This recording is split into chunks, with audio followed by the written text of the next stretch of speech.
So, hello everyone. I hope everyone's enjoying the lunch and obviously the conference. There's been some really good talks.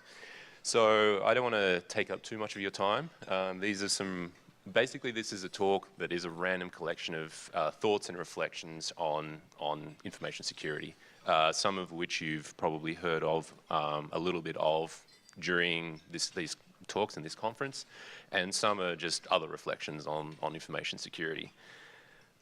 So who am I? Yes, variously an old man yelling at a cloud and some other things.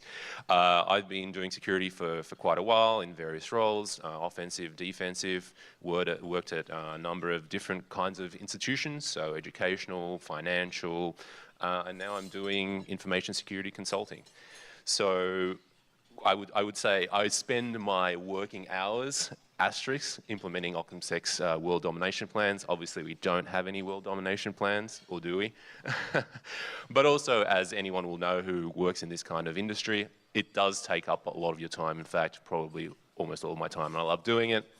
And so, you know, I do spend the majority of my time awake doing this.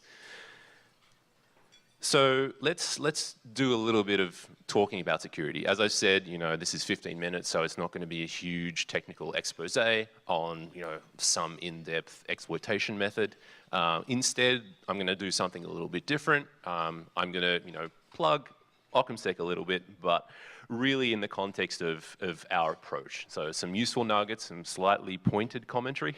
Some people might not appreciate that, but I think sometimes you need some, you know, some hard love, if you will, regarding InfoSec. And I would say, you know, most of you here, you've been working in the industry for quite a while and have probably heard most of these things.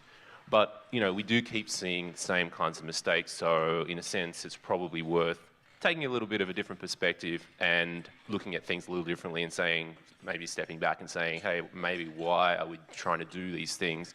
You know, as Einstein said, doing the same thing repeatedly and expecting different results is the definition of insanity.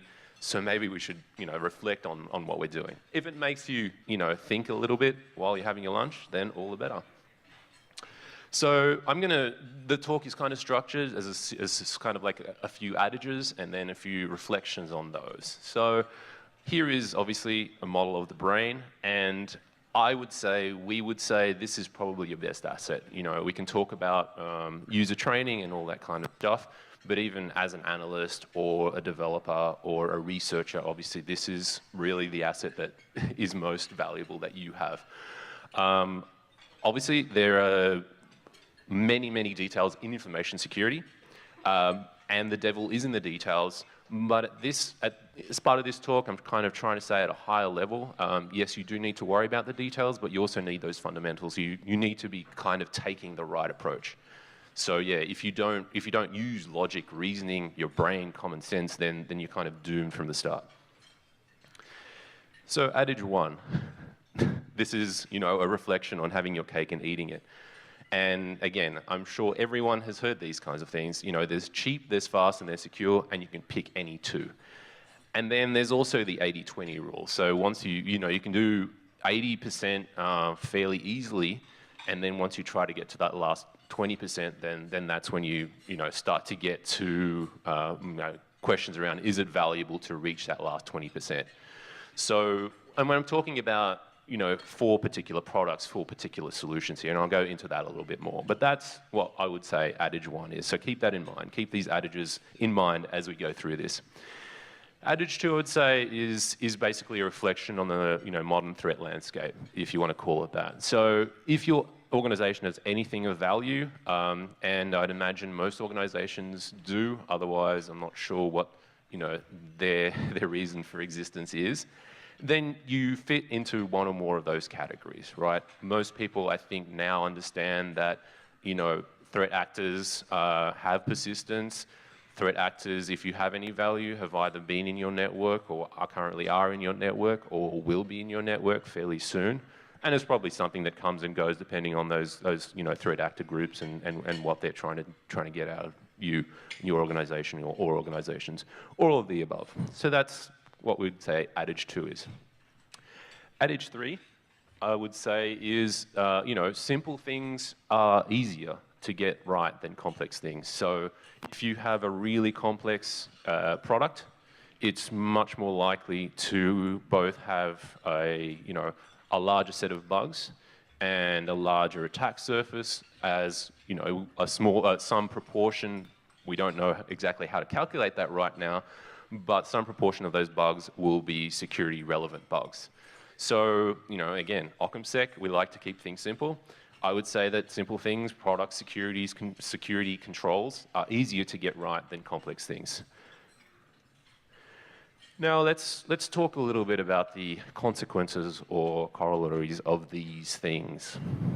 So most of the time we are talking about money because we are talking about organizations with assets that have value, and it's all about money really. In general. Okay, so I'm kind of discounting those threat actors that have slightly different motivations, ideological motivations, that kind of thing. They obviously do exist, but I would say they're the small proportion of your total kind of set of attackers these days. And ultimately, I think it's easy to say, okay, well, these guys have a different, sense of freedom or a different sense of morals, and we don't quite understand why they're doing this. So it's not really about money.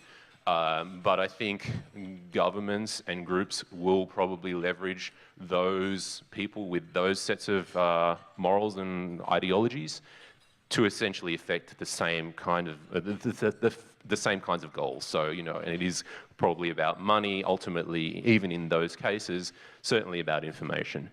But we're just talking about the bad guys here that are in these things for money. So they basically, this is basically a reflection on the fact that modern attackers operate as businesses. I mean, we talk about the digital underground, if you want to use that term.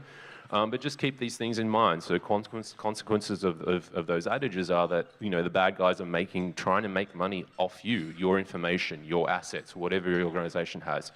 They make the same investments in the same cool tools you do, right? So just as easily as you can buy a cool product, a cool box that you put on your network, they can easily do the same thing and obviously develop countermeasures against that and workarounds and all that kind of stuff, as well as look at those products and analyze and find 0 days and things like that. They also have short and long-term goals. So sometimes they may be after a specific set of information because that's the campaign that they're going for. Sometimes they mean long-term goals. They just want to maintain persistence in your network because they think you have valuable assets that they want to exfiltrate for a long period of time.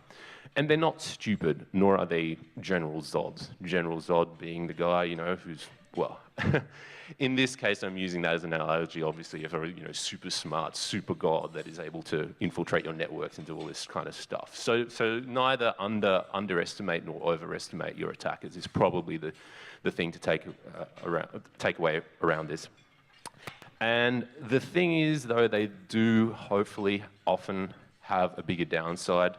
I'm saying that in the sense that, okay, well, ultimately there are laws that hopefully, they can be prosecuted under, and systems whereby they'll be made to go away. So that is their downside.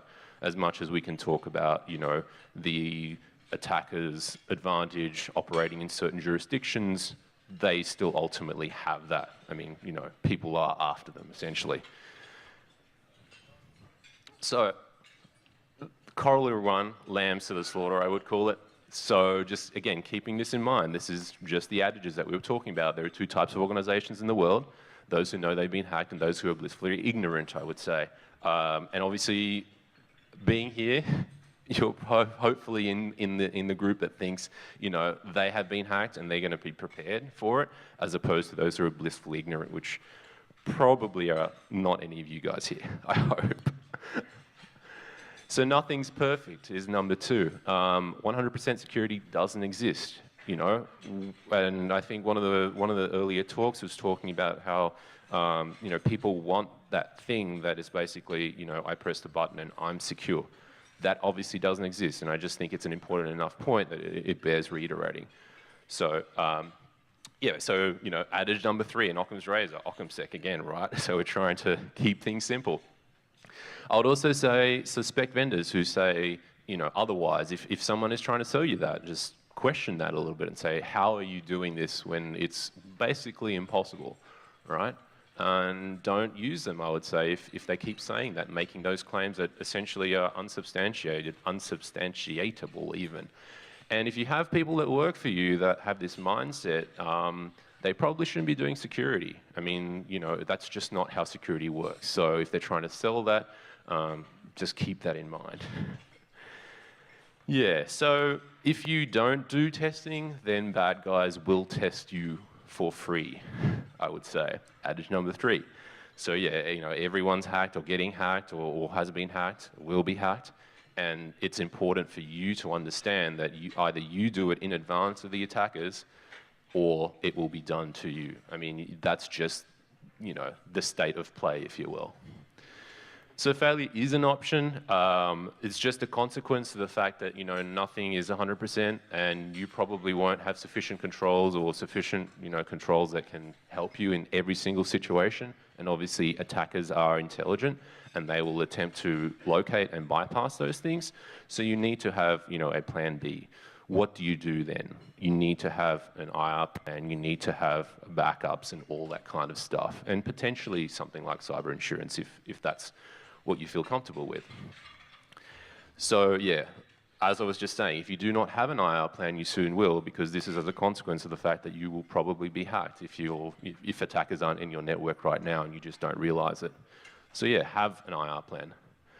Okay, so we've just had some witty guidelines. I'm going to just quickly run through some examples, observations, and handy hints. Everyone talks, or lots of people talk about threat intel and data and all this kind of stuff. Just keep these things in mind. I mean, you can talk about, a million events that your, event correlation system can ingest a second or whatnot. It's really not that useful. They're still kind of ultimately bits of noise. You need to actually process that to get information. And then once you have useful information, that is what becomes intelligence.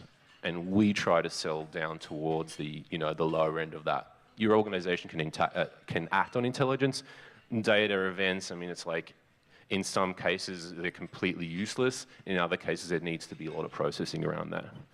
How much should I spend?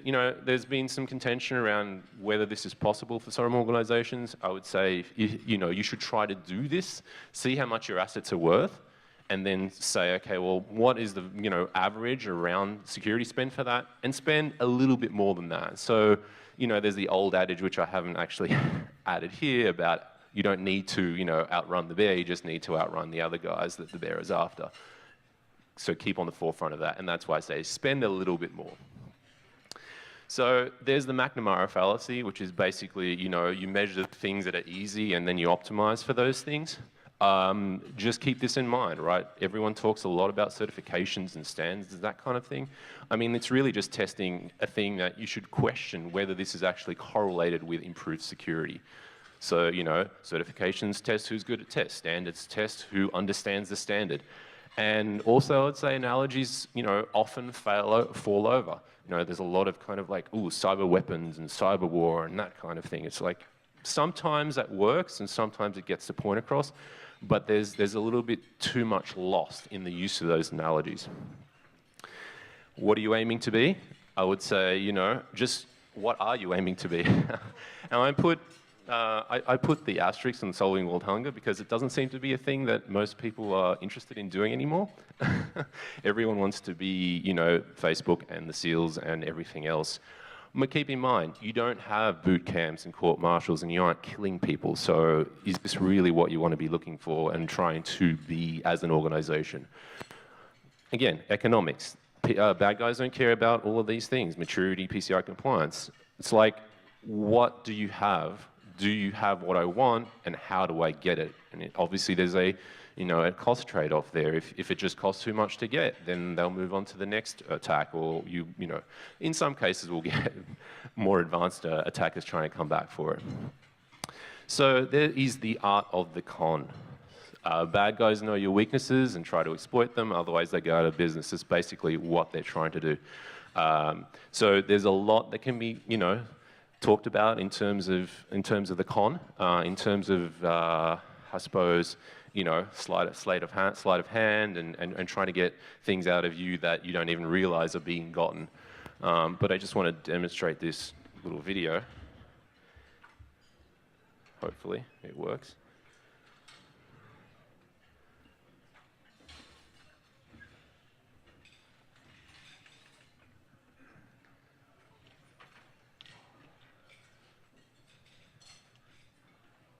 Some of you may have seen this before, some of you not.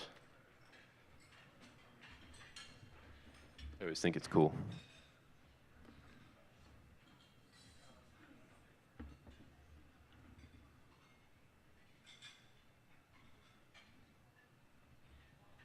So hopefully everyone saw that.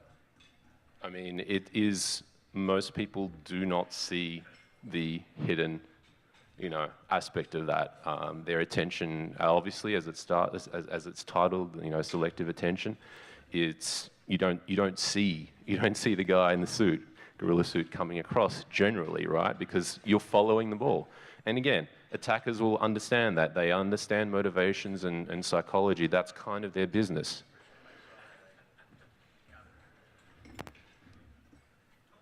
Okay, and that's pretty much it. You can still win. Remember this. You just have to watch out for the gorilla. Watch out for all of those other things as well, as I tried to put it as adages and things that you should be kind of like thinking about in the back of your mind. It's not trying to repeat the same mistakes over and over again. Not trying to be conned by, even vendors of products that try to sell you snake oil, as well as the attackers themselves who are trying to do all these kinds of attacks and inundate you with the events that you're trying to correlate for some reason.